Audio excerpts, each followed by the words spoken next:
Well, like this hat, this piece could be tighter, but it's not. I'm going to read it for those of you who would prefer to listen. Then read. This is called American Ugly, an ode. I'm in a Walgreens in Cody, Wyoming, saying, "Oh, no bag, thank you," brightly to the checkout lady. She's an aging wraith with an off-the-shelf wig shoved sturdy as a road cut across her head. She blinks at me. She starts to pull the stick of sunblock she'd already shot into the plastic bag out. I feel the smoker's curl of "whatever, California" in her eyes before they drop. I smile extra at the top of her bent, wig-helmeted head, but she's already moved on. She will move on to the next goddamn thing and the thing after that all day just fine, thank you. It's outside after, sitting in my parked weenie rental car surrounded by Wyoming-sized pickup trucks high as freeway walls, that I see it. His t-shirt reads, "I'm grumpy," with the letters arching over a heavy, low belly. Beneath the belly reads in answering semicircle, "Deal with it." He's somehow both an extra tough and extra goofy-looking guy, with weather-reddened skin, janky legs, and eyes that could go buggy in a bar for sure.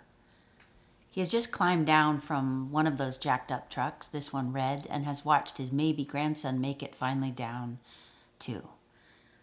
I lean my head out of the window and call, "I like your shirt." I'm wearing oatmeal-colored Northeast summer linen with rough-cut edges, white socks, and Blundstones he'll never see. His could-go-buggy eyes swivel over on his red leather neck to me, and his walk slows a step. "Thank you." I do like his shirt. It's the truckman version of that mass therapy humor showing up on stickers in college town shops. "My anxiety has anxiety" in pastel scripts sell by the stack, next to "Anxious women are hot" and "Works but makes sad noises." Yes, minimizing clinical diagnoses through this blanket misuse and commercialization of severe conditions is a real problem.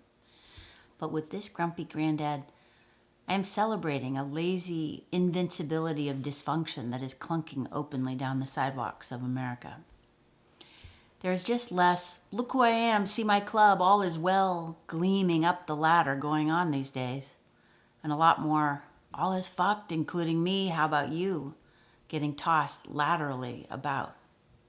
Not all of America, but a lot of America was so shiny and on the move for a time. Our bootstraps whipped in the wind and the world offered up its horns for the grabbing. Now there is this wearier fraternity at hand around just how stupid things are, or how mutually impaired we may feel on a given day. As someone who gasps with what can only be called love at the spot welds of human connection spied still alive in this everywhere wreckage of tech, as someone who knows hope lives bright as bait in each solidarity at its choosing, I surely grab more than I should from Wig Lady's sturdy eye roll or Granddad's "thank you." They live their lives, and I behold. But I am as a match struck with that stripped-down love that is recognition. Whether they mark or no, we take a role in each other's gerbil ball worlds together for that second, that glance, and I feel their fiber as I feel my own. I crack myself up a week later as I walk through an airport stuck as a pig trying to get home from Wyoming. I was bagless and on the hunt for hotel salvation and a toothbrush. DIA, Denver, is the busiest by passenger traffic of United's 8 hubs. When, in this latest mishap, I had asked Meatball, the name of my United representative, to redirect my bag to DIA, she had typed back, "What is DIA?" and disappeared. So my solidarity was solid as I gazed in passing at every other fucked up person there. The woman chin down and sturdy, proffering her naked wrists up and out for TSA dabbing. The guy with his head crooked over, looking abject at last bags, not his, off Carousel 4. And the baseball hat staring skyward without expression at new hours of delay just announced. I was seeing everywhere the blunt confidence of low expectation. People's stances and faces are held at the jaded ready for shit to just not work out that well. There is a grit developed from complexity itself, two-part authentication, permits to get permits, all forms of traffic, most forms of governance, new manifestations of cost, and eye-popping degradations of service have all worn into us a grit that stands ready for anything. A sort of bitter strength has developed that lies just below the busyness and is shared, once shared. As I wearied along watching my fellows, I wondered if American ugly might be part of our salvage too. We are fat or at least ill-fed, I observed. We slump and we swear on our clothing. Our ads slapped along the airport walls and overhead are bereft of design, breathless with tech optimism and stupid to humanity's actual presence. Men of all ages wear overblown marshmallow sneakers and stretchy pants with labels of performance or late. These are terms production gets marketing to use to wrap bodies in more petroleum, less cotton, and cry progress. Grown women have stuffed animals and travel pillows hanging every which way off their backpacks, and huge beverage containers hook off of hands like a drive-through. We don't bother with our expressions either. The wincing brows, the sour cheeks, and the everywhere blanked out eyes waiting just a pace to move screenward again all give a slouchy belligerence to Americans that may look like torpor, but is it? These are ill-treated bodies, so accustomed to license, if not freedom, that I walk smiling and wondering if once really pushed, our mass may lunge into walrus revolt. Will we emerge rage lumbering and deadly as hippos together from the muck and rushes? That's a dog whining. Will we emerge rage lumbering? Beneath all of the work, family, traffic, sports, food, stuff, drinking, and screens that keep an American moving and busy, we may just be rasty enough at our core to belch our would-be oppressors right off when provoked in full and in aggregate.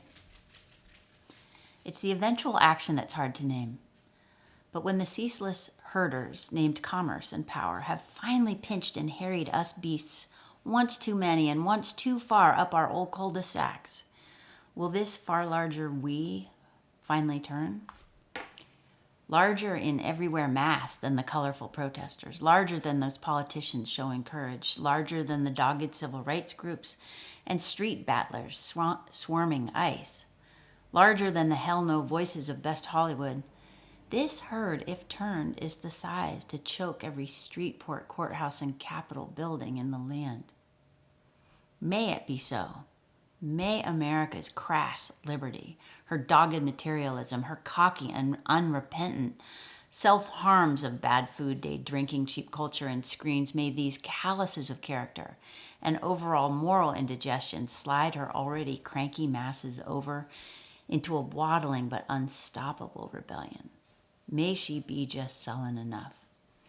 Like a sluggish mudslide, may Americans march a million different routes on the bastards that be. May they raise their best voices up in songs of not so much freedom, but of this is bullshit and I ain't. Of and seriously, fuck off. These are the new every man, every grumpy woman roars. The people who would roll their eyes at joy is resistance, they're my ones. The people who huffed at the Mexican flags and shudder at the show me what democracy looks like chant, if they know it, they're my ones. It's those screen-red eyes and nutrition-free skin, the dark smears of TikTok sleep against the bridges of their noses, and the everywhere alcohol throwing itself at their feet, they're my ones. They dress like you could buy it all at one truck stop and throw it in the trash at the next. Yes, we in our saturation of American license may not need to know anything of fascism, due process, the collapsing branches of government, or posse comitatus, because we have something up our sleeveless tees that other older, more gracious, or more cultivated peoples do not. We are crass. We're tacky as fuck. We don't feel very good already. Our self-inflicted miseries of girth, sleep deprivation, and maybe a light rolling hangover mean we don't give a shit for ourselves already. Maybe nobody pumping so much gas into a duck-lipped new truck or eating onion rings between 3 giant screens of not just sports but epic fails on YouTube. Maybe nobody this belligerently actually American needs to know the Republic is crashing to react. when the grift is on your flesh and the mundane cruelties stack higher than store aisles, this I'm grumpy, deal with it quality of the American ordinary may find ways to roar more raging, more everywhere, and more bellicose than anything seen yet from the gorgeous bright array of mobilizations kicked off by 50501, Indivisibles, No Kings, the Great Kimmel Restoration, and Tesla Takedown. I'm at last in my morning of departure homeward. I'm in the same clothes but well rested with clean teeth. A brisk Group 1 guy shows up off to my right looking important after our Group 2 has already begun boarding. His effort to glide through at the front in his wool sport coat, sunglasses, earbuds, and impatience is thwarted. So then he loops long around to the empty Group 1 lane and pulls to the ticket scanner just in front of the guy in front of me. A few paces later, stalled as we all are in the walkway to the plane as expected, the guy in front of me turns back. He rolls his eyes toward Mr. Sportcoat's back, but without venom. The two of us silently mime and laugh to each other with sweeping bows of, "Oh, you go first. No, you," back and forth. It's just a laughing solidarity against being the asshole this time. Out loud now, I admire my guy's blue suede courier bag. I had noticed it slung across his back earlier. He flushes happy with the compliment. We turn back to our waiting, but are now warm and snug. The true class war may wage far afield, but here in the leavings and the muddle, we stand trigger ready to tussle in hot solidarity against anyone choosing assholery from moment to moment.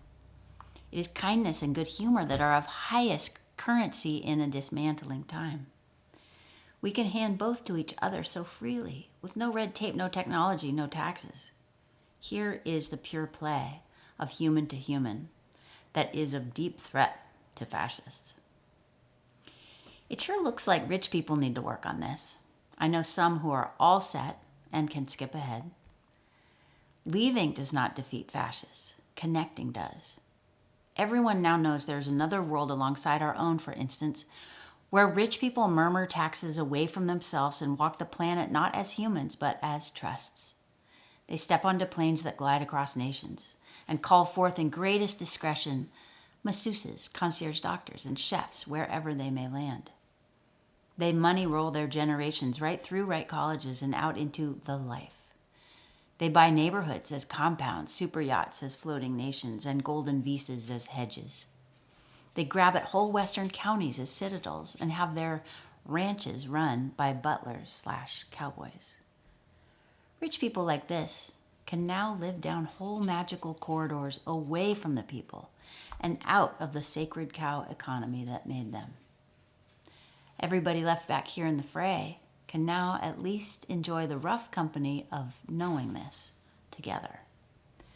The next step is to decide we could all be pretty fine with each other here in the schlep zone if we just choose it. It's those corridors of money that house the assholes. Love is inaction. Acceptance is not approval. Now, we have goats at home, fat ones, that once they turned sour from sweet, made whole pastures go on edge. One was named Hamilton, a goat who improbably broke one leg, then two legs. He was so sweet that my tough daughter and I both wept as we prepared to put him down. Husband Father Leo, seeing his usually practical wife and cowgirl daughter both crying, said, "Let's try." New Jersey farm raised, he duct taped wooden sticks to both broken legs and readied a straw bed with shade for Hamilton in our yard. We all carried him there, and then Cass and I doted. Hamilton totally recovered, day by day, out there in the coddling. He fattened mightily, so that when he was back at last on his all 4 feet, you could see his belly swinging side to side from across the pasture. Some years later, sweet Hamilton went sour for some reason. He became such a thick-necked and pugnacious menace that no one could go into the pasture with ease. We finally gave Hamilton over to our Cameroonian friends to just eat. They made a day of it. They usually like to smoke, blacken, and roast the head, but skipped out on this, perhaps in delicacy, towards us. The pasture returned to normal. A jostling hierarchy of assorted animals worked out their ways, but none of them brought menace again the way Mr. Big Belly Hamilton had. It's not a true fit of a story because I've got Hamilton playing too many parts. He is at once my ungainly Americans rising at last from their broken and coddled torpor to take the whole pasture over. But he is somehow also the bully that winds up strung high for his malice, so figuratively from a tree. Whatever Hamilton is doing here, I do believe, as I move through drugstores, airports, and states, that Americans are more goat than horse. You can break more of our legs than you think.